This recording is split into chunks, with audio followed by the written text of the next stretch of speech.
Hi friends. இந்த வீடியோவில் நம்ம என்ன பார்க்க போகிறோம்னா, உடற்பயிற்சி செய்யாமலேயே உடல் எடையை குறைக்கலாமா அப்படிங்கிறத பற்றி நம்ம பார்க்க போகிறோம். வாங்க.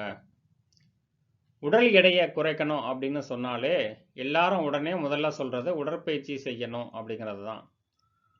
ஆனால் உடற்பயிற்சி இல்லாமலேயே உடல் எடையை குறைப்பதற்கு சில வழிகள் உள்ளன. அது என்ன அப்படின்னு பார்க்கலாம். அதற்கு நீங்கள் காலையில் எழுந்தவுடன் எலுமிச்சை சாறை வெதுவெதுப்பான தண்ணீரில் போட்டு நீங்கள் குடிக்கணும். முக்கியமான விஷயம், சர்க்கரை சேர்க்கக்கூடாது.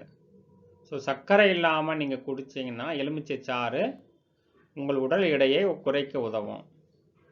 காப்பி டீ நீங்கள் குடிப்பதற்கு பதிலாக இதனை குடிச்சிங்கன்னா உங்கள் உடல் எடை படிப்படியாக குறைஞ்சிட்டு வரும்.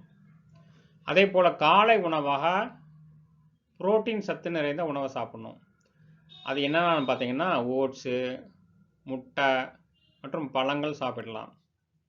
மதியம் பார்த்தீங்கன்னா ரொம்ப பசி இருக்கும் அப்படின்னால ஓரளவு சாதம், காய்கறிகள் மற்றும் சாலட் வகைகள் சாப்பிடலாம். கார்போஹைட்ரேட் நிறைந்த சிகப்பு அரிசி, வேக வைத்த சிக்கன் மற்றும் முட்டையை நீங்கள் சாப்பிட்றது நல்லது.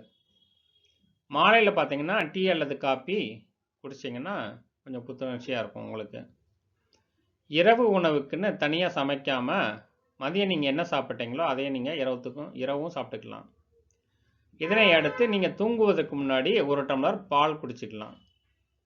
இதனை பின்பற்றினால் உடற்பயிற்சியே இல்லாமல் உடல் எடையை குறைக்கலாம் அப்படின்னும் சொல்கிறாங்க. ஸோ இதை நீங்கள் ட்ரை பண்ணி பாருங்கள். ட்ரை பண்ணி பார்த்துட்டு ரிசல்ட் என்ன அப்படிங்கிறத நீங்கள் வீடியோவில் கமெண்ட் பண்ணுங்கள். இந்த வீடியோ உங்களுக்கு பிடிச்சிருந்துச்சுன்னா லைக் பண்ணுங்கள். அப்படியே உங்கள் ஃப்ரெண்ட்ஸுகளுக்கும் நம்ம வீடியோ ப்ரொமோட் பண்ணுங்கள். பாய், see you. நெக்ஸ்ட் வீடியோவில் நம்ம மீட் பண்ணலாம்.